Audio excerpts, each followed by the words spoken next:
करत करत अभ्यास के जड़मति होत सुजान।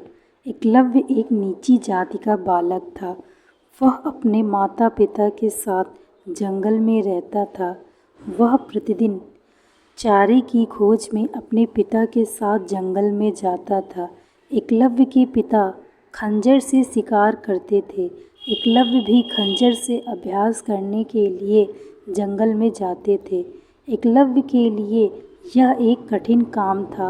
पत्थरों से छोटे छोटे जीवों पर निशाना साधना एकलव्य को बहुत आसान काम लगा। एकलव्य गुलेल द्वारा भी पक्षियों पर वार करता था। एक दिन एकलव्य हस्तिनापुर से गुजर रहा था। उसने देखा कि कुछ युवक धनुर्विद्या का अभ्यास कर रहे हैं। एकलव्य खड़े होकर उन युवकों को अभ्यास करते हुए देखने लगा। एकलव्य ने सोचा कि यदि मैं भी धनुर्विद्या में निपुण हो जाऊं तो कितना अच्छा हो, परंतु समस्या तो यह थी कि उसे धनुर्विद्या सिखाए कौन। एकलव्य क्षत्रिय नहीं था, इसलिए उसे धनुर्विद्या सीखने का कोई अधिकार नहीं था। उस समय धनुर्विद्या और युद्ध कौशल सीखने का अधिकार क्षत्रियों और उच्च जाति के लोगों को ही था। एकलव्य को बहुत दुख हुआ। वह अपनी किस्मत को कोसता हुआ अपने घर आ गया। एकलव्य धनुर्विद्या में निपुणता प्राप्त करना चाहता था। उसकी निशानेबाजी बहुत अच्छी थी। उसने एक खरगोश पर निशाना साधकर उसको एक ही वार में ढेर कर दिया था। उसने गुलेल के एक ही वार में कबूतर के जोड़े को ढेर कर दिया था।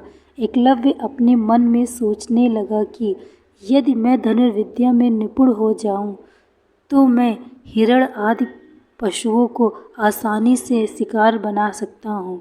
धनुर्विद्या की शिक्षा ग्रहण करने में सचमुच ही मेरी जाति बाधक है।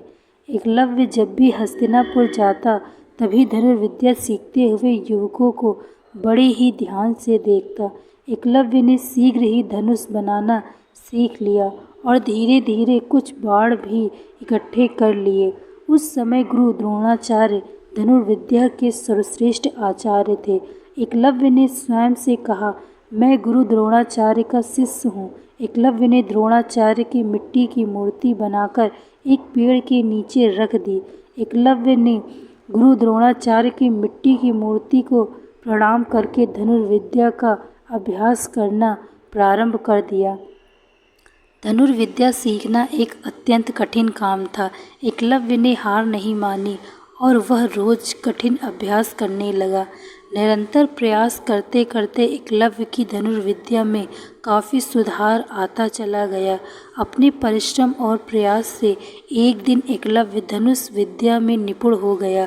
एकलव्य लक्ष्य पर परछाई देखकर ही निशाना साध लेता था। पशु पक्षियों की आवाज़ सुनकर ही एकलव्य उन पर सटीक निशाना लगा लेता था। धीरे धीरे एकलव्य अर्जुन के समान ही श्रेष्ठ धनुर्धर बन गया। उसने अपनी मेहनत और लगन से यह सिद्ध कर दिया कि करत करत अभ्यास के जड़मति होत सुजान, अर्थात लगातार अभ्यास करने से प्रतिभा निखरती है। शिक्षा, इस कहानी से हमें यह शिक्षा मिलती है कि मेहनत, लगन और अभ्यास से मनुष्य किसी भी कला में निपुणता प्राप्त कर सकता है। दोस्तों, मैं आशा करती हूँ आपको यह कहानी अच्छी लगी होगी। यदि कहानी अच्छी लगी हो तो वीडियो को लाइक तथा चैनल को सब्सक्राइब अवश्य करें। Thank you so much watching this video.